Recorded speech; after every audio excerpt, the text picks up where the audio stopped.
is only one segment of his importance. He has importance in a number of different areas, but this segment kind of gives you a sense of what he's contributed to hip-hop culture very early on. So this is about 9 or 10 minutes at longest, but it'll give you a sense of what he, among other things, has contributed. So again, this is from a series called Beef. So somebody that has been innovative in the art of hip-hop, in the writing of it, in the lecturing about it, in every level of it, from lyrical precision to the raising of consciousness. Please help me welcome Kool Moe Dee.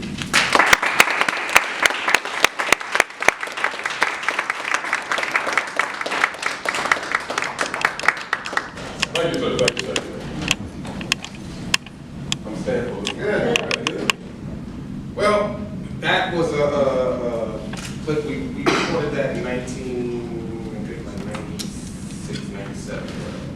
The battle that they talked about happened in was the Christmas weekend, Christmas and New Year, 1981.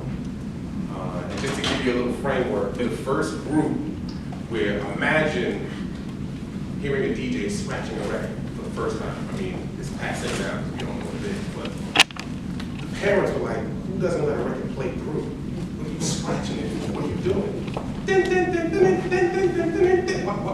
Stop! They didn't want us to do it. They didn't think it had any commercial viability whatsoever. And we're also mid-70s into the early 80s. The climate, which is probably the most important thing at the time, is we're 5, 10 years after, 5, 6, 7 years after Malcolm, Martin Luther King getting killed.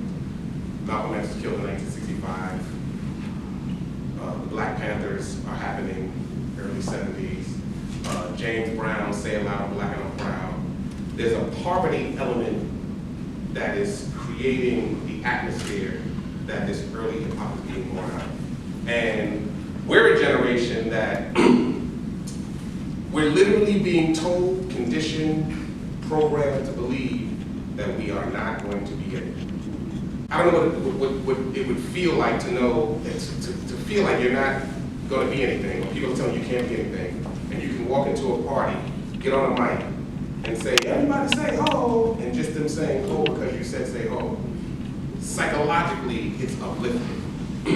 So what happens now is the generation, this is black people first, before we even get to white America and the rest of the world.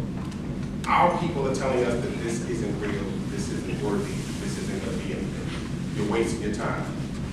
Go get a job at the post office. There's nothing going to come out of this. This can't be anything.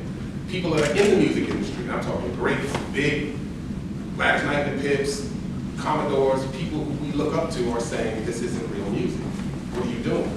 Nobody's going to come to see a DJ play records and a guy talk over the mic. You can't sing, you're not writing songs, you don't play instruments. So the whole climate for 5 years, from 1975 to 1979, when Rappers Delight is finally made, nobody believed that this music is ever going to be anything. So we have to fight through our own people first. We get to 1979, and Rappers Delight comes out. Now, for us, it's a corny record. We're looking at it like it's passé. But the record gets on the radio and explodes. And everywhere you go, and I'm talking again, older people, white people, Asian, every aspect that you think of singing. Let's say the hip, the hip to the hip, you don't stop the rocker to the bang bang boogie. And we're looking at it like, this is so corny. But everybody is responding. So we got this mixed emotion where on the one hand, we're happy that hip hop is now finally being heard, but it's not the style of hip hop that we're accustomed to at this point. Because we're now more lyrically advanced. We're now getting into a space where we're putting rhymes together, and it's not as light as the chicken that tastes like wood. Because like I said, we're coming out of the Black Panthers and the poverty and the struggle. So we have this weird dichotomy where we're rooting for it, but we're quite frankly a little jealous because it's not who we think it should be, so to speak.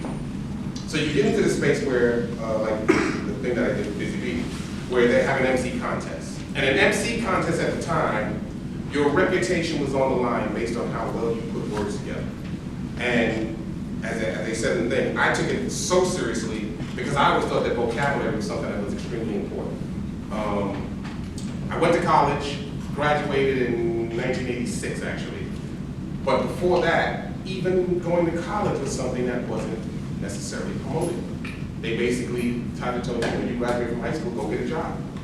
Like, again, what are you going to college for? You're not going to be anything. Literally, it's the concept that we're dealing with. So, we get to 1980, and now people are starting to make records. And we still feel this backlash coming from our people, and we can't understand what it's about. Now, I understand, because I remember Oprah Winfrey was talking when she had a show in the 90s, and she wouldn't book rap, and every time she booked a rapper, it was always some stuff with Common or whoever it was. And I understood it from a taste aspect, because your musical imprint usually imprints on you somewhere between 14 and 25. That's the music you usually love. I mean, we remember something when we were younger, but when you start going to clubs, when you start going to parties or whatever, your musical imprint comes on you somewhere between your late adolescence and early adulthood. So what happens is, we get another record in 1982 called The Message. Grandmaster Flash and the Furious 5. It's like a jungle sometimes. It makes you wonder how I keep them going on. Don't push me, because I'm close to the edge. I heard it. And we start to realize that we had these different levels of hip hop happening, and still nobody knows what to make of it. They had promotions that said 107.5 WVLS, we play no rap, no rap, no rap. Like that was the promotion to keep the adults separated from the youth, or vice versa. Because there's 4 schisms that I think are very relevant, which I'll bring it home at the end. Racism, sexism, ageism, and classism. Those 4 schisms are how they keep us separated and keep us from moving in a collective way where the potency of any movement can be dissected and broken down based on racism, ageism, sexism, classism. So when you take the ageism portion of it, you got adults who, they might have came up on bebop or jazz or whatever they like. So their ear isn't attuned to what hip hop is. And I said back then, and I still say it now, the biggest mistake we can ever make is separating ourselves from our children's taste bud musically, because it eliminates a conversation that you could have and give some kind of input or some kind of direction. And I think this is why hip hop is in the state that it's in today, and I'm going to bring that home. I'm starting from the beginning to get to there. But hip hop is in the condition it is today because in the ageism portion, and I even have friends of mine right now that's like, I don't listen to that hip hop right now, I don't like what they're talking about. They're not saying X, Y, Z, and I'm like, you're doing the exact same thing our parents did to us, because you're not taking that chance or that time to realize that this is where the connectivity is, because it's going to move forward regardless. So what happens again, we get to 1982, and the message comes, and it goes gold, and it starts to sell and make a lot of noise, and do records or whatever. The racism part of the equation. Only black radio would even touch a record like The Message. Pop radio was like, until it sells X amount of copies, we're not going to play anything anyway. And we don't play that music. MTV won't play the videos. None of that is going to happen. Run DMC does a record called Walk This Way, which is basically a cover. It's the biggest thing since sliced bread. Oh my God, this is the best record. And they're now saying that Aerosmith made Run DMC relevant, which, if you knew the history, Aerosmith was a fledgling group at the time, and because Run DMC covered it, it kind of flipped the script and made them hot again.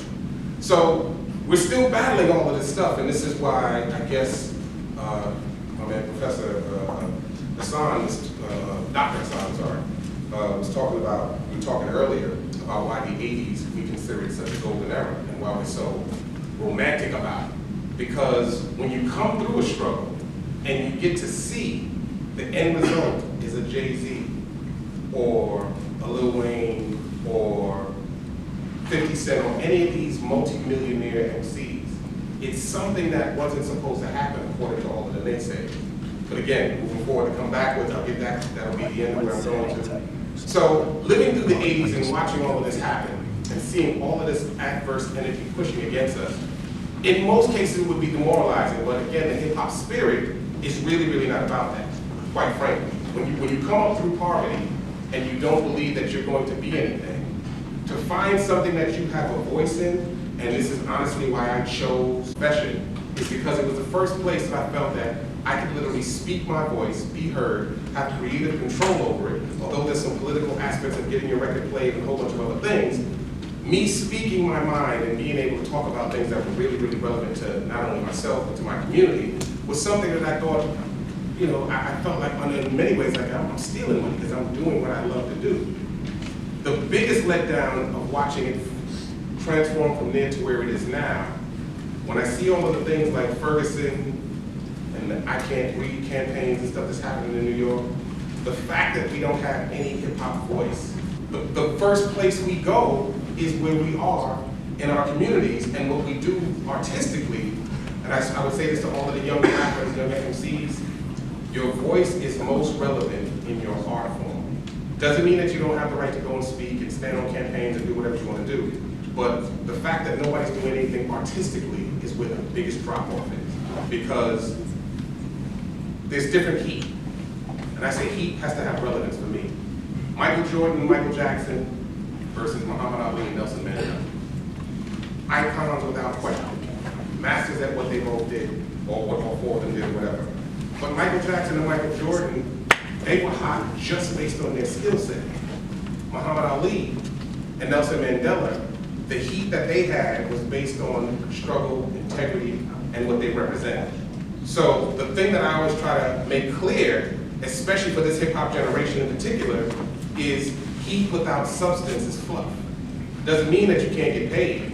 It doesn't mean that, again, it's very easy to say I would do or wouldn't do whatever when I'm living in a nice house and have a car, whatever. I understand that poverty can be traumatizing. But we lived through our own trauma and we still were able to keep our integrity and in our voice. And we now have a situation where it's a generation of MCs or a generation of artists even that are calling themselves a brand. We've adopted a business mindset which kind of undoes the human side of it. Because even if you look at old movies like The Godfather, you could kill your best friend because he messed up some money and say it's just business, as though the human aspect doesn't matter. Once you start adopting the branding, which I don't even get into the slavery branding side, looking at yourself as a brand is kind of code word for I'm here for the money only. And that's where we kind of devolved to. But digressing again to just get to that point. So we get to 86, Run DMC does Walk This Way. Walk This Way explodes. It sells 3 million records, and they put the first hip hop tour together. Now they had a Fresh Fest before that, and my group, Treacherous 3, we were able to perform with the Barcades and some of the older groups at that time.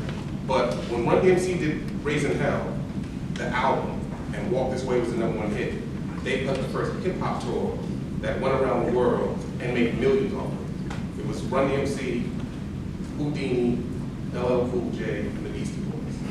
And that was the beginning of corporate America saying, there's something viable here. We can make millions off of this music. And this begins the hand-picking and the watering down, and because when they weren't paying attention, it was just all organic. Once corporate America started paying attention, they started seeing how can we get on this and how can we get paid from it. And what I call the golden era, from 1986 until about 1991 or 92. You had the most creative energy, the last of what I call the freedom MCs, and speaking on a diverse group of issues. Heavy D was totally different from NWA. NWA was totally different from LL Cool J. LL was totally different from Public Enemy. We were all over the map covering everything because I think it's just as corny and superficial to say we should all have positive messages and we should all be pro-black. That's just as corny as the gangster stuff to me, quite frankly. Diversity is what I'm looking for, what I think we should, we all have right to do. But we get to moving the needle a little further. 1987, back at the ageism thing, I was being told again that I was too old to do it now. Even though, you did it in 1980 and we said it wasn't gonna work. Well, now that it's working, 7 years later and you're too old. By the way, I was only 25. So, what they do in the ageism thing, this is another psychological game, they try to make you feel played out, dated, passe, or whatever, based on some nondescript, unwritten law of if you're this age, you can only do this because this won't work with this group, blah, blah, blah, blah, blah. So 25 is too old to make it pop. Funny. So I made a record called How You Like Me Now. which is the purpose of the record. And I was explaining to you earlier about the first verse. It ends saying, you said I can only rock rhymes and only rock crowds and never rock records. How you like me now? That was like a slap in the face to the industry that was trying to put us out the pasture because we came from that generation. And the generation I'm talking about is the Sugar Hill Gang, Grandmaster Flash and Furious 5, my group Treacherous 3, another group Fearless 4, Africa Bambaataa, the people that actually built the legacy and built the game to this point that it got to by the mid to late 80s. And it's nothing new because it's what corporate America does. Michael Jordan was always going to make more money than Dr. J. And Dr. J made more money than Elgin Baylor. And of course, Kobe made more money than Michael. As time goes and people start to see the viable part of the corporate aspect, it's just part of the nature of quote-unquote capitalism and how it works.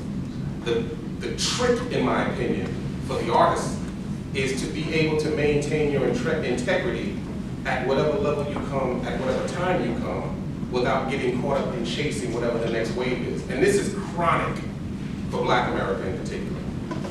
The fact that you could say somebody's played out or passe because they're not hot 2 years later, like a window of 2 or 3 years and it's like, oh, it's over, that's it, it's done, is the biggest mythology on the planet. I'm probably making more money now doing old school shows than I made when I was actually hot because there's a built-in audience that isn't being serviced. Not only that, being older and wiser, I actually have some shit to say now. And this is the other part that drives me crazy about what I call the ism schism. If the elders are talking to the youth, it's the most powerful connection that we have, and they keep separating us. They did it from my mother's generation to us, and now they're doing it from us to the next generation. So for me, instead of critiquing or criticizing a Lil Wayne or Jeezy or whoever it is that some of my peers are unhappy with, I'm like, don't critique them, don't criticize them. Pull their coat and say, hey, this is a strategy that we can do to do X, Y, Z, because that's where the real power is. The fact that they keep us divided really, really weakens us in many ways because we have a wisdom. We live there. I said, I'm your past and your future in your present. I'm where you came from, and I'm an example of where you could be going right here and now. So let's utilize this moment to make that connection to show you where the real the positive energy can come from. So, digressing again, because I'm going to get there at the end. We get to 1987. A group called Public Enemy comes up. Powerful, pro-Black. My biggest complaint with hip-hop at the time was, whenever we do positive messages, we kind of get real light. Don't do drugs, stay in school, teach you the golden rule. It's real light and passive. But when we talking about killing each other, motherfucker, I'll blow you out. It's just aggressive. Public Enemy was the first time I heard pro-Black content with that same level of aggression. And everybody, well, I don't know if you guys are younger, so you might not know, but I remember the turning point. Got to 1989, they had sold 1 million records without any airplay. Spike Lee does a movie called Do the Right Thing. And Public Enemy has an opening record to that called Fight the Power. And the line that corporate/white America went crazy over, he said, Elvis was a hero to most, but he never meant shit to me. Sucker was racist, straight up, simple, and plain. Oh, fucking name John Wayne. And these are icons in quote-unquote corporate America. The fact that they said that, did a video, shot it in Brooklyn, about 100,000 people were out there unannounced for free with picket signs or whatever, wearing red, black, and green. No rap. We played no rap. We went from not playing rap on the radio to playing gangster rap and beeping out the profanity. That's how much they wanted to make sure that the content that we were going to pay attention to was more gangster than conscious. So when you start to say, when people look at what's happening with hip hop, I'm like, it begins right there. Nothing is on the radio that isn't paid for. This is the truth that a lot of people don't want to talk about because it gets into payola and all this other stuff that you can't really prove because it's very sophisticated ways of getting records on the air. But it got to a point where they started handpicking the type of artists that we want to be mainstream, that we want you to see. So when I said the test or the litmus test is, it got to a space again when we started talking about, drinks in the air and the drink made me do it and blaming on the alcohol. We got into a space where it only went into the party zone And still, nothing pro-black, nothing conscious, nothing in the so-called positive space, because they were moving us in a direction to say that that doesn't sell. And if that doesn't sell, they came up with this irrelevant word, it's not relevant. So now we start to define relevance again.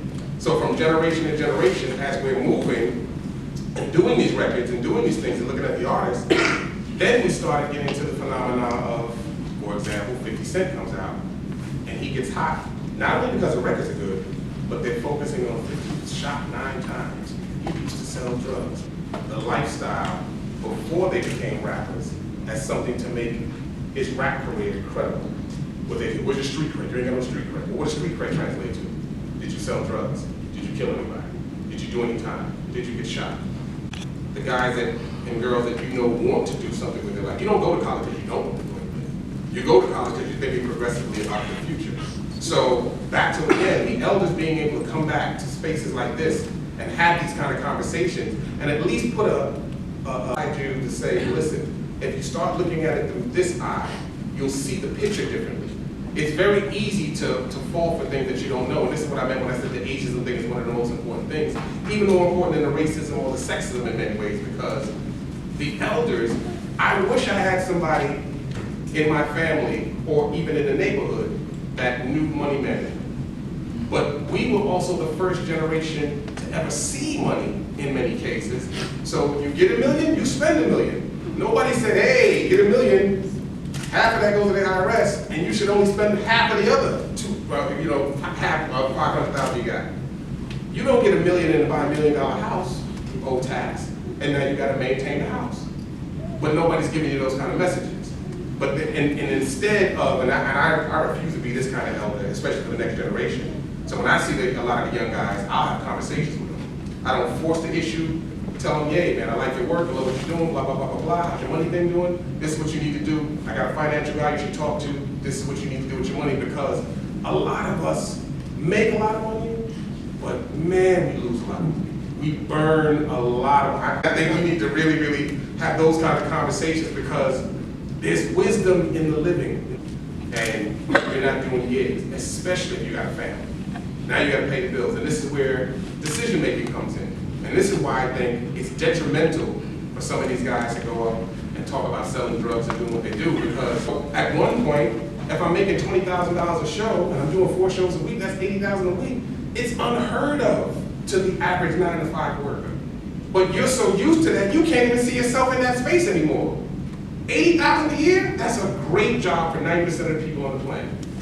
Oh man, I do that 2 weekends. If Tupac exploded, then you keep going, you keep seeing, it's another group, it's another artist, it's somebody else big. For me, it's still a connectivity because I started this. It's almost like looking at your family in a weird way, and I say, these are kind of like our grandchildren now. So to be mad at them, would you tell your grandchild to get out because you're mad at them? No, you probably in school. Or at least have a conversation. So for me, my responsibility as an artist, and I think this is definitely for my generation of artists, it's time to really, really talk, break those walls down, and have real conversations, because we're still losing a lot of lives. We're still losing a lot of our people.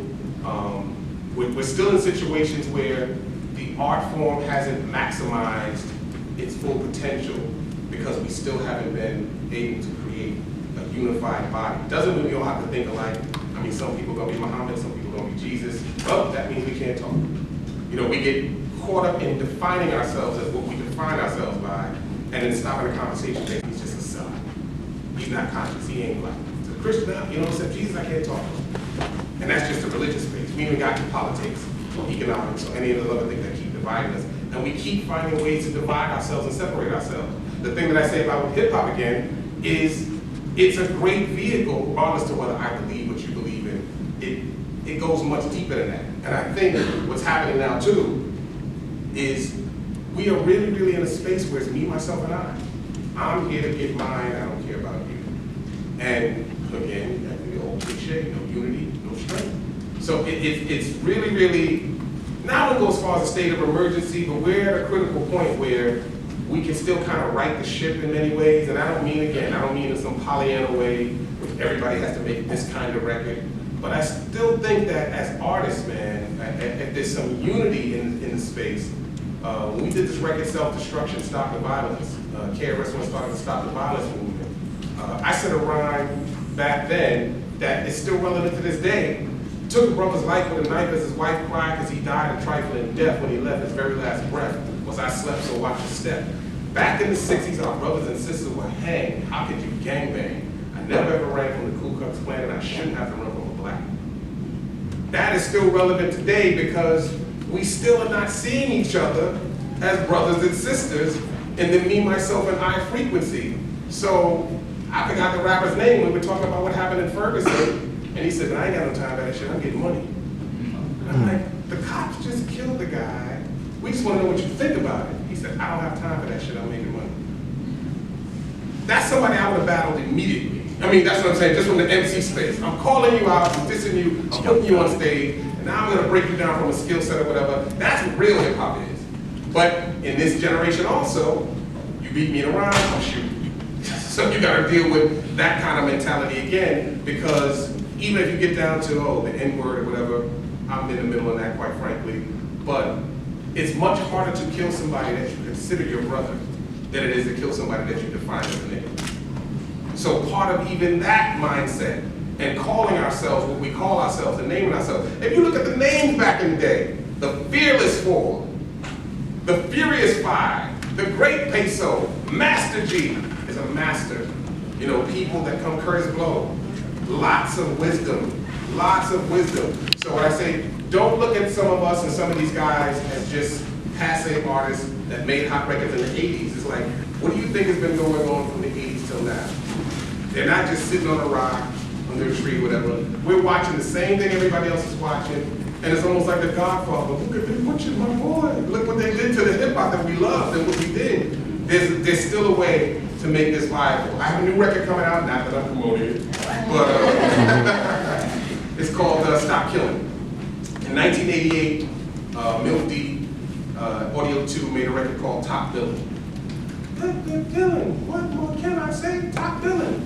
I flipped the lyric to kids are killing, cops are killing, what more can I say? Stop killing. Because somebody now has to say something relevant and relative. It's the way you start to think about what protection really is and why you feel you need to be protected. And on another space, quite frankly, many of us ain't got no money. What you got a gun for? Well, you're protected. As Chris Rock said, if a brother robbed me, he'll just be practicing. I got no money, it's all right. Hands up, cool. Nothing, all right, good night. Real simple, man. So I just think that we need to have, again, conversations and strategies about how to survive some of this time. And really take your ego and attitude out of it and really think critically from that space. Again, officer may be dead wrong. I'm telling you, black men in a Mercedes, I get pulled over for driving while black 1 out of every 8 times I'm in New York. You know you were driving around, yes, officer, I know, yeah. Check it out. We're gonna let you go. Of course you are, because I have no record, no nothing or whatever. But if I'm giving him lip, he's gonna turn it into something. And I had to learn that the hard way too, because I absolutely have that uppity Negro thing to be, you know, pro-black, powerful, educated. And quite frankly, since being truthful here, I was one of those people that created spectacle. I'm Kool Moe Dee, people know me. So if the cop pulls me over, I'll grandstand and almost turn it into a free Moe Dee moment. Like, you know, what you stopping me for? And I understood what that was. But then the cop also said something to me real significant, because it's always two sides of the street. He said, what are you doing driving down this block? I said, my mother lives here. He said, you know they sell crack in that block? I said, yes, I do, but my mother lives here. And he said, if someone stole your car, wouldn't you be happy that I pulled them over? I was like, never thought of that shit. Damn! I'm mad that you're pulling me over, but there's also two sides to each story. So sometimes your attitude can get in the way and you can draw the negativity to you. If you start to think about putting positive energy out, if the cop's profiling you, that's kind of on him. It may be an irritation, it may be an inconvenience, but again, your job is to get away. You want to leave. You don't want to be pulled over, you don't want to be stopped, you don't want to be handcuffed, you don't want to escalate the situation. So you're trying to diffuse the situation. And if you drop your ego and just humble out and say, he has the upper hand, whether I like it or not, you understand how people were being hanged and the stuff that was happening to us to get there. And before Jackie Robinson, you got Joe Lewis.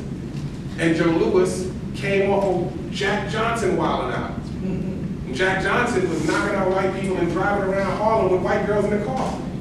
They hated, and that's in 1890 something. So they weren't gonna let another black man be champion until we get to Joe Louis, and he had the yes sir, no sir, yes sir, because you had to take those steps to get to Holly to be able to say, I'm the greatest and I don't care who it is, whatever. But I came up into that, so I think that's the other thing that our generations are able to bring to the equation. We'll never have the emotional experience, but at least psychologically, when I listen to the elders tell me about what it was like in the South and what they went through, it creates a different kind of respect. And I would say that any young dude, any young girl, anybody, especially in this hip hop generation, Malcolm X and Martin Luther King did not die and go through all they went through for you to come and kill each other just because whatever color he's wearing or whatever you feel disrespected. They didn't go through all of that for us to come to this point. Q&A, please.